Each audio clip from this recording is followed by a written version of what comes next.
वेद रूपी कल्प वृक्ष का गला हुआ रसमय फल श्रीमद् भागवत है। मस्तक के मध्य तिलक लगा करके अक्षत लगाता है, उसका जीवन अक्षत हो जाता, किसी तरह का क्षत नहीं होता है।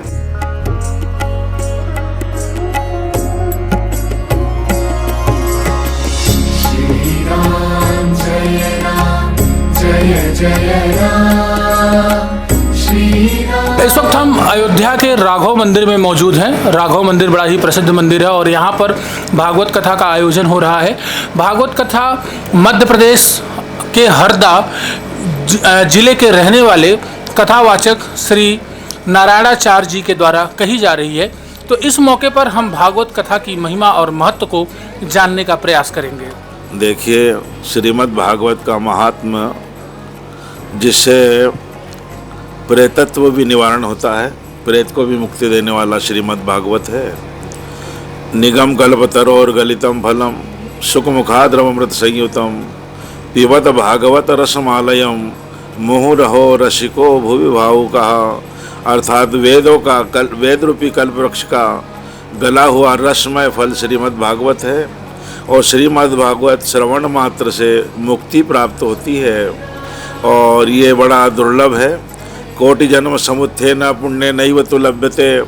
हजारों जन्मों के पुण्यों का उदय होता है, तब श्रीमद् भागवत कथा सुनने और सुनाने का अवसर प्राप्त होता है और ये ईश्वर कृपा, राम कृपा के बिना संभव नहीं है।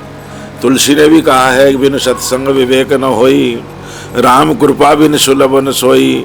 श्रीमद् भागवत कथा हो, राम कथा हो या किसी भी तरह का सत्संग कथा आदि ईश्वर कृपा के बिना संभव नहीं है, क्योंकि राम कृपा बिन सुलभ न सोई। दूसरा, सत्संग और संतों का मिलना ये भी राम कृपा से है, साधन साध्य नहीं, कृपा साध्य है। और आज हमको अयोध्या आकर के सत्संग, कथा और संतों का मिलना, जो दुर्लभ चीज़ें राम कृपा के नहीं मिलती, वो आज मिल रही है। हमें बड़ा अच्छा लग रहा है और अयोध्या का तो खैर आनंद ही कुछ और है। फिर सरजू का स्नान, ऐसा कहते कोटि कल्प मथुरा बसे, काशी बसे, मथुरा कल्प हजार, एक निमिष सरजू बसे तुले न तुलसीदास। एक निमिष यदि सरजू का तट दर्शन आदि मिल जाता है तो वो कल्याण देने वाली हैं। फिर अयोध्या नगरी, अयोध्या मथुरा माया काशी कांची अवंतिका पुरी द्वारावती चैव सप्तैते मोक्षदायिका। 7 पुरियाँ जो मोक्ष देने वाली है, उसमें अयोध्या सबसे पहले नाम आया है, अयोध्या मथुरा माया। तो अयोध्या बड़े पुण्य से प्राप्त होती है। आज हमारे पुण्यों का उदय हुआ, अयोध्या नगरी के दर्शन, सरजू स्नान मिला, राम कृष्ण कथा सुनने और सुनाने का भी अवसर मिला है। हम अपना सौभाग्य मानते हैं। रामलला के मंदिर को लेकर के मध्य प्रदेश वासियों में क्या माहौल है? देखिए, रामलला तो पहले भी थे, हमेशा रहेंगे, रहे हैं, लेकिन जहाँ रामलला थे उस स्थान पे जो टेंट लगा था, टेंट हट कर के बड़ा सुंदर महल बना। तो हमारे मध्य प्रदेश में तो ऐसा माहौल था कि जैसे राम राज्याभिषेक के समय त्रेता में रहा होगा या रहा है, देखा तो नहीं, लेकिन हमारे मध्य प्रदेश में तो घरों घर ध्वजारोहण रहा, कलश लगे और वो वंदनवार लगे हैं, चौके पूरे गए, बहुत सजाया गया था मध्य प्रदेश को और लगा साक्षात भगवान श्री राम पधारे, ऐसा आनंद रहा मध्य प्रदेश में।